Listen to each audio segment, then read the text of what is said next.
L'idée du transfert des esprits est qu'on peut transférer un mauvais esprit à quelqu'un d'autre en le touchant ou en étant près de lui.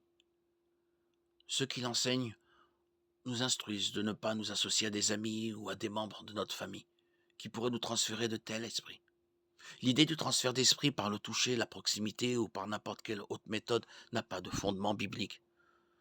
Nous pouvons évidemment être affectés par les attitudes négatives ou les actes pécheurs d'autrui, mais les identifier comme des êtres spirituels pouvant être transférés aux autres n'est pas biblique. La Bible dit qu'il y a deux types d'êtres spirituels, les saints anges et ceux qui ont suivi Satan dans sa rébellion. Les anges qui n'ont pas péché sont appelés esprits au service de Dieu. Hébreux 1,14. Et la Bible dit que Dieu les envoie pour servir les héritiers du salut, c'est-à-dire ceux qui croient en Christ comme leur sauveur. Les anges qui ont suivi Satan dans sa rébellion sont réservés pour l'obscurité et constituent la horde d'êtres spirituels consacrés au mal. Jude 1,6. La Bible ne mentionne qu'un seul cas de démon transféré d'un être vivant à un autre, quand Jésus a transféré la légion de démons, des hommes possédés dans le troupeau de cochons.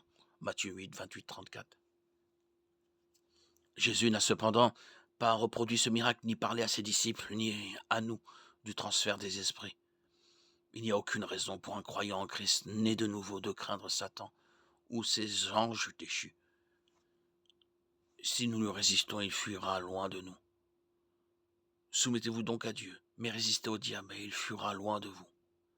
Jacques 4, 7. En tant que croyants authentiques, notre corps est le temple du Saint-Esprit. Nous pouvons être certains que le Saint-Esprit ne tolérera pas de démons dans son temple.